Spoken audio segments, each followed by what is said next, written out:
Sa Ama'y pinagpanata kita, sinambit ang pangalan mo sa Kanya.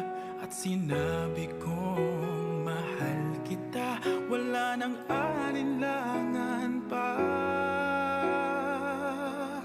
Ikaw ang hiling sa ating Ama, ikaw lang ang iibigin tuwi na handang magtiis at maghintay. At sa tamang panahon, basbas at ibig ay umaasang diringgin.